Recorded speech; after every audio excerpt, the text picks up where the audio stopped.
Hello दोस्तों, स्वागत है आपका अपने इस यूट्यूब चैनल ई टारगेट क्लासेस पे। देखिए दोस्तों, आज हम इस वीडियो के माध्यम से पूरे अप्रैल माह में जितने भी महत्वपूर्ण घटनाएं हुई हैं उसके बेस पे हमने ये क्वेश्चन पूरे तैयार किया दोस्तों करेंट अफेयर्स में, जो कि आने वाले एग्ज़ाम के लिए बहुत ही महत्वपूर्ण क्वेश्चन है दोस्तों। तो वीडियो को में अंत तक बने रहिए दोस्तों, वीडियो को अंत तक देखिए ताकि कोई भी क्वेश्चन आपसे ना छूटे दोस्तों। चलिए स्टार्ट करते हैं। पहला क्वेश्चन है, हाल ही में बैंकों का विलय किया गया जिसमें इलाहाबाद बैंक का विलय किस बैंक में हुआ है। तो दोस्तों, जो इलाहाबाद बैंक का जो विलय हुआ है वो है इंडियन बैंक में हुआ है दोस्तों इसमें थोड़ा सा जान लेते हैं। आरबीआई द्वारा घोषणा किया गया कि जो 10 बड़े बैंक है उसको 4 बैंक में ही कन्वर्ट किया गया है दोस्तों। अब 10 बैंकों को 4 बैंक में मिला दिया गया है दोस्तों। तो जो इलाहाबाद बैंक है उसका जो विलय हुआ है वो इंडियन बैंक में हुआ है। इसमें सभी ऑप्शन को देख लेते हैं दोस्तों। इसमें जो कैनरा बैंक है, तो जो कैनरा बैंक है उस कैनरा बैंक में सिंडिकेट बैंक का विलय हुआ है दोस्तों। आप सभी को पता है, और क्योंकि इस क्वेश्चन को हमने और भी उसमें पढ़ चुके हैं दोस्तों, मतलब जो पुराने वीडियो हैं उसमें देख चुके हैं। यूनियन बैंक दोस्तों, यूनियन बैंक में जो विलय हुआ है वो आंध्रा बैंक और कॉरपोरेशन बैंक का हुआ है दोस्तों। यूनियन बैंक और कॉरपोरेशन बैंक। चौथा है ये पीएनबी, तो पीएनबी का फुल फॉर्म होता है पंजाब नेशनल बैंक, और ये पंजाब नेशनल बैंक में ओरिएंटल बैंक और यूनाइटेड बैंक 2 बड़े बैंकों का विलय किया गया है दोस्तों।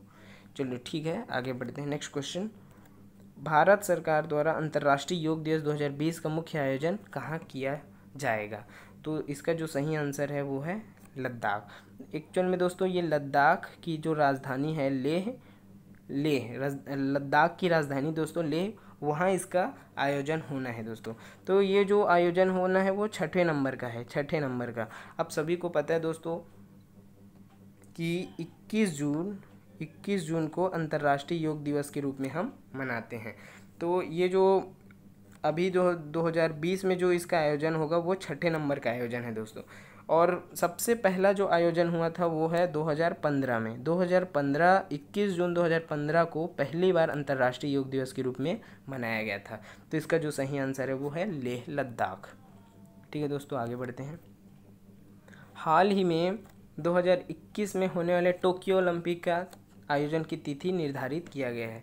देखिए दोस्तों, अब सभी को पता है जो टोक्यो ओलंपिक है वो 2020 में होने वाला था, परंतु अभी पूरे विश्व में कोरोना संकट है दोस्तों। तो कोरोना की वजह से ये फैसला लिया गया है अंतर्राष्ट्रीय ओलंपिक संघ द्वारा कि जो टोक्यो ओलंपिक है वो अब 2021 में करेंगे। तो 2021 में जो करेंगे उसके लिए जो डेट दे दिया गया दोस्तों। तो ये जो आंसर, इसका जो सही आंसर है वो 23 जुलाई 8 अगस्त 23 जुलाई से 8 अगस्त के बीच में ये जो टोक्यो ओलंपिक है वो होने हैं दोस्तों। तो इसको ध्यान रखिए, बहुत ही इंपॉर्टेंट क्वेश्चन है दोस्तों, बहुत ही इंपॉर्टेंट क्वेश्चन। कई बार ऐसा क्वेश्चन डेट वाइज देखने को मिला है दोस्तों, इसलिए बहुत ही इंपॉर्टेंट क्वेश्चन है। और ये भी जान लेते हैं कि जो टोक्यो ओलंपिक है, टोक्यो ओलंपिक यदि 2021 में ये जो कोरोना महामारी है इसका संकट नहीं टला 2021 तक, तो ये जो ओलंपिक है वो उसको इस 2021 के आयोजन के लिए हमेशा के लिए रद्द कर दिया जाएगा दोस्तों। मतलब जो 2020 में 32वां संस्करण होने वाला था, 2020 में 32वें नंबर का जो ओलंपिक होने वाला था जो कि टोक्यो में होने वाला था, तो इसको 32वें ओलंपिक को पूरा रद्द कर दिया जाएगा दोस्तों। ये जो है इंटरनेशनल ओलंपिक जो संघ है उसके द्वारा ये निर्णय लिया गया है। और अभी जो वर्तमान अध्यक्ष है ओलंपिक संघ का वो है थॉमस बाक, जो कि जर्मनी से है दोस्तों, वो इनके अभी अध्यक्ष हैं। ठीक है, आगे बढ़ते हैं। नेक्स्ट क्वेश्चन है, हाल ही में स्थगित हुए अंडर 17 महिला फुटबॉल विश्व कप का आयोजन किस देश में होने वाली थी। तो देखिए दोस्तों, सभी को पता है अभी कोरोना संकट है, तो कोरोना संकट की वजह से बहुत सारे ऐसे गेम्स हैं दोस्तों जिसका स्थगन किया गया है, मतलब जिसको स्थगित करना पड़ा है। तो जो इसमें से एक अंडर 17 महिला फुटबॉल विश्व कप है जिसका स्थगन किया गया दोस्तों। तो ये जो इसका आयोजन है वो भारत में होने वाला था दोस्तों अभी का। ठीक है, आगे बढ़ते हैं। फोर्ब्स द्वारा जारी रिपोर्ट के अनुसार दुनिया के सबसे धनी व्यक्ति है। तो देखिए दोस्तों, दुनिया में सबसे धनी व्यक्ति अभी कौन है दोस्तों? जेफ बेजोस है। जेफ बेजोस जो कि अभी सबसे अमीर आदमी है दोस्तों।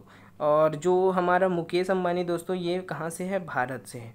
मुकेश अंबानी जो है भारत के हैं, और ये जो मुकेश अंबानी वो एशिया के सबसे बड़े अमीर आदमी है दोस्तों, अमीर आदमी एशिया के सबसे बड़े हैं दोस्तों, ठीक है। और जो मार्क जुकरबर्ग जो है फेसबुक के संस्थापक है, बिल गेट्स जो है माइक्रोसॉफ्ट के संस्थापक है, जेफ बेजोस जो है अमेज़ॉन के संस्थापक है, अमेज़ॉन। और मुकेश अंबानी हमारे रिलायंस फाउंडेशन वाले दोस्तों, और ये एशिया के सबसे बड़े सबसे अमीर व्यक्ति है, और जो वर्ल्ड में है इनका जो रैंक है वो 17th रैंक पे है दोस्तों, मुकेश अंबानी जी। ठीक है दोस्तों, आगे बढ़ते हैं। नेक्स्ट क्वेश्चन है, हाल ही में किस देश में कोरोना महामारी से लड़ने के लिए अलग से बजट की मंजूरी दी गई है? दोस्तों ये जो ऑप्शन है, पहला ऑप्शन, ये ब्रिटेन नहीं है दोस्तों, ये है एक्चुअल में ब्राज़ील है, ध्यान में रखिए, ब्राज़ील, गलती से वो ब्रिटेन लिखा गया है दोस्तों, तो ये इसका जो ऑप्शन है वो ब्राज़ील है, और इसका जो सही आंसर है वो है ब्राज़ील ही है दोस्तों, ब्राज़ील, ध्यान रखिए, ब्राज़ील, ब्राज़ील। तो इसकी जो ब्राज़ील जो ऐसा देश है जहाँ बजट के लिए जो कोरोना महामारी है उसके लिए अलग से बजट पारित किया गया है दोस्तों। चलिए ठीक है, आगे बढ़ते हैं। नेक्स्ट क्वेश्चन, हाल ही में राज्य कर्मचारियों के पदोन्नति पर आरक्षण हटाया है। दोस्तों जो पदोन्नति में जो ST/SC जो आरक्षण था कर्मचारियों में, उसको हटा दिया गया है। ये इसका जो सही आंसर है वो है उत्तराखंड सरकार द्वारा इसमें ST/SC एक्ट को ST/SC जो आरक्षण था उसको हटाया गया दोस्तों। नेक्स्ट क्वेश्चन, हाल ही में किसे दक्षिण अफ्रीका क्रिकेट के निदेशक बनाया गया दोस्तों? तो इसका जो सही आंसर है वो है ग्रेम स्मिथ को दक्षिण अफ्रीका जो क्रिकेट है उसका निदेशक बनाया गया दोस्तों, ध्यान में रखिए। ब्रायन लारा के बारे में पता ही है दोस्तों, इन्होंने 400 रन अकेले बनाए दोस्तों। इसका जो व्यक्तिगत स्कोर में मामले में ब्रायन लारा पहले रैंक पे दोस्तों, जो कि 400 रन सबसे ज़्यादा अभी तक 400 रन का एक स्कोर बनाया है दोस्तों। आगे बढ़ते हैं। क्वेश्चन नंबर 9 है दोस्तों, पंचायती राज दिवस के रूप में मनाया जाता है। तो सभी को पता है दोस्तों, पंचायती राज दिवस कब मनाया जाता है? 24 अप्रैल। दोस्तों ये जो पंचायती राज 24 अप्रैल है उस दिन इसलिए मनाया जाता है क्योंकि जो पंचायत है उसका एक संशोधन हुआ था पंचायतों के लिए, जो 73वें संविधान संशोधन 73 अमेंडमेंट, संविधान में 73वें संविधान संशोधन 1992 में किया गया था, 1992 में किया गया था, वो कि 24 अप्रैल को ही किया गया था दोस्तों। इसलिए उसी दिन से पंचायती राज लागू हुआ था, और पंचायती राज में मतलब इसमें अमेंडमेंट किया गया था। तो इसमें इसका जो प्रावधान था दोस्तों, इसमें बहुत सारे प्रावधान था, जैसे ST/SC जो जनसंख्या उसके अनुपात में उसको सीटों में आरक्षण दिया जाता था, और महिलाओं के लिए जो 1/3 सीट है उसमें आरक्षण दिया गया दोस्तों, और राज्य चुनाव आयोग का भी इसमें गठन किया गया था दोस्तों। तो ऐसे ऐसे बहुत सारे इसमें प्रावधान हैं, जो मुख्य प्रावधान है वो मैंने आपको बता दिया। चलिए ठीक है, आगे बढ़ते हैं दोस्तों। नेक्स्ट क्वेश्चन, विश्व कुश्ती संघ द्वारा नवीनतम रैंकिंग जारी किया जिसमें बजरंग पुनिया का स्थान कौन सा है? तो देखिए दोस्तों, बजरंग पुनिया जो जाने माने क्या है, कुश्ती वाले प्लेयर है, कुश्ती प्लेयर है, रेसलिंग प्लेयर है। तो दोस्तों इनका जो रैंक है वो है 2nd रैंक मिला है दोस्तों, जो भारत के हैं ये, तो विश्व कुश्ती संघ द्वारा इनको 2nd रैंक मिला है दोस्तों। और इसमें ये जो वर्ग है इनका वो है 65 किलोग्राम में वर्ग में इसको 2nd रैंक मिलता है दोस्तों। ठीक है, आगे बढ़ते हैं। किस देश में संसद द्वारा एक अधिनियम पारित करके वहाँ के राष्ट्रपति का कार्यकाल 2036 तक बढ़ाया गया है? तो ध्यान में रखिए दोस्तों, अधिनियम पारित किया गया है, और जो वहाँ के राष्ट्रपति है उसका कार्यकाल 2036 तक बढ़ाया गया दोस्तों, 2036 तक। तो ये इसका जो सही आंसर है वो है रूस की जो राष्ट्रपति दोस्तों वो व्लादिमीर पुतिन है, व्लादिमीर पुतिन, जो कि अगले 2036 तक राष्ट्रपति ही बने रहेंगे दोस्तों। ठीक है, आगे बढ़ते हैं। क्वेश्चन है, साल 2019 में सबसे अधिक सैन्य खर्च करने वाले देशों में भारत का स्थान कौन सा है? तो देखिए दोस्तों, साल 2019 में भारत जो है अपने सैन्य जो खर्च है उसको बढ़ाया है दोस्तों। तो इसमें हमारा जो इंडिया है इस बार 3rd रैंक में पहुंचा है। पहले रैंक पे US है, फर्स्ट में US मीन्स अमेरिका है, दूसरे में चीन है दोस्तों, चीन, और तीसरे में हमारा भारत है। तो हमारा भारत है, हमारा जो भारत है वो 5.6 लाख करोड़ के आसपास सैन्य खर्च के लिए बजट पारित किया दोस्तों। और जो यूएस है, यूएस में लगभग 55 लाख करोड़ सैन्य खर्च के रूप में खर्च किया गया है दोस्तों। तो इसमें ध्यान में रखिए इस चीज़ को। नेक्स्ट क्वेश्चन, हाल ही में निधन हुए अभिनेता इरफान खान को राष्ट्रीय फिल्म पुरस्कार किस फिल्म के लिए मिला था? तो देखिए दोस्तों, आप सभी को पता है जो इरफान खान, उनका जो अभी निधन हुआ है हाल ही में, उनको कुछ कैंसर हो गया था दोस्तों, कैंसर की वजह से उनका निधन हुआ है।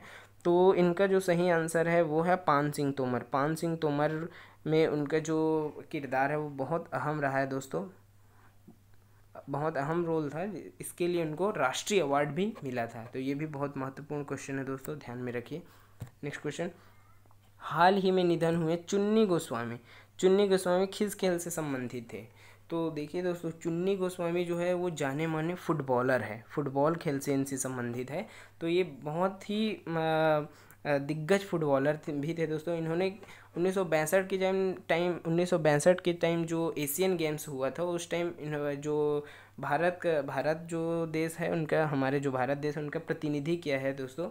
और उनका कैप्टन थे, मतलब भारतीय फुटबॉल जो टीम है उसमें कैप्टन थे दोस्तों। गोल्ड मेडल मिला था उस टाइम 1962 के टाइम। ठीक है, आगे बढ़ते हैं।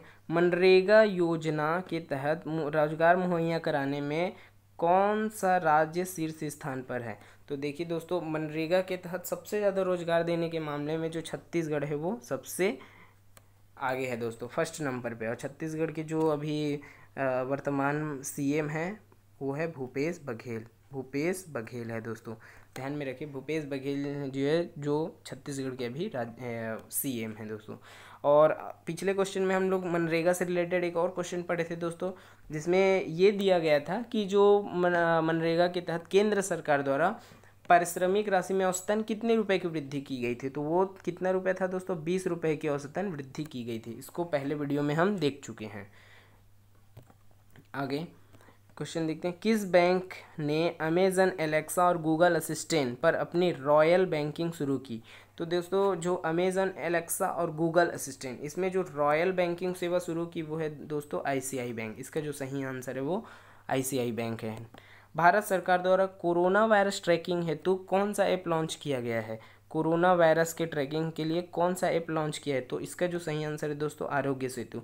सभी को पता है दोस्तों, अभी केंद्र सरकार द्वारा भी ये बोला गया, अपील किया गया कि आरोग्य सेतु ऐप को ज़्यादा से ज़्यादा डाउनलोड करें, ताकि कोई भी व्यक्ति, कोरोना संक्रमित व्यक्ति के संपर्क में आए तो उसकी जो जानकारी है वो हमें फ़ौरन मिल जाए, ताकि उसके लिए जल्दी से जल्दी ट्रीटमेंट मुहैया कराया जा सके दोस्तों। ठीक है, आगे बढ़ते हैं। नेक्स्ट क्वेश्चन है, हाल ही में अमेरिकी कंपनी मॉर्निंग कंसल्ट के सर्वे के अनुसार किस नेता को कोरोना संकट से निपटने में सबसे लोकप्रिय नेता चुना गया है? तो देखिए दोस्तों, आप सभी को पता है हमारा जो भारत देश है वो कोरोना संकट से बहुत अच्छे तरीके से निपटने में बहुत कुछ हद तक कामयाब ही है दोस्तों अभी तक। और यहाँ जो लीडरशिप है और जो हमारे जो वो है प्रधानमंत्री नरेंद्र मोदी, तो इनकी जो लोकप्रियता है वो सबसे ज़्यादा है दोस्तों।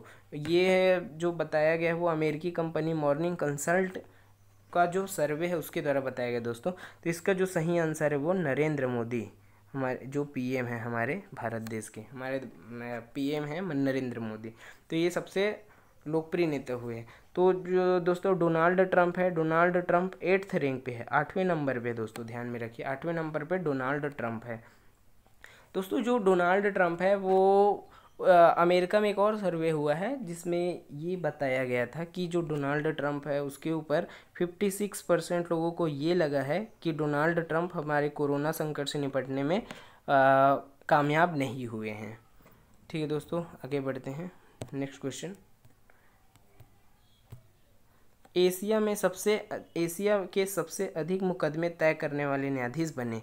तो देखिए दोस्तों, इसका जो सही आंसर है वो है सुधीर अग्रवाल जो जज है दोस्तों, न्यायाधीश है, वरिष्ठ न्यायाधीश है, जो कि अभी इलाहाबाद जो हाई कोर्ट है, इलाहाबाद हाई कोर्ट, वहाँ वरिष्ठ न्यायाधीश है दोस्तों।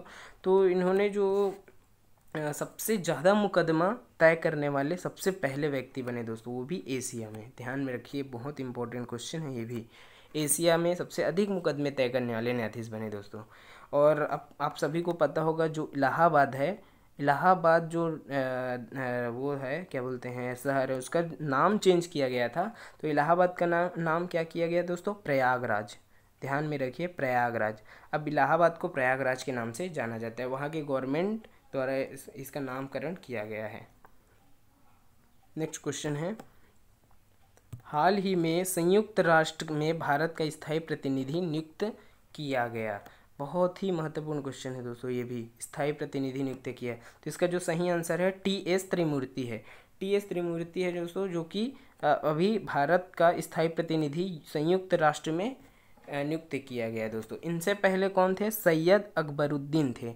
इनसे पहले जो थे वो सैयद अकबरुद्दीन थे दोस्तों। और उनसे जो हरदीप सिंह पुरी है, ये भी संयुक्त राष्ट्र में स्थायी प्रतिनिधि के रूप में काम कर चुके दोस्तों। और जो हरदीप सिंह पुरी है वो रक्षा सचिव के रूप में भी काम कर चुके हैं, प्लस विदेश सचिव के भी रूप में काम कर चुके हैं। और ये जो विजय गोखले दोस्तों, विजय गोखले के बारे में आप जानते ही हैं, ये पूर्व विदेश सचिव है, ये भी विदेश सचिव रह चुके हैं। तो ये था इस अप्रैल माह का बहुत सारे इम्पोर्टेंट क्वेश्चन है दोस्तों। तो इस वीडियो को ज़्यादा से ज़्यादा लाइक कीजिए, शेयर कीजिए, और हमारे जो चैनल है उसको सब्सक्राइब कर दीजिए दोस्तों, ताकि हम जितना भी वीडियो बनाएं वो आप तक जल्द से जल्द पहुंच सके दोस्तों।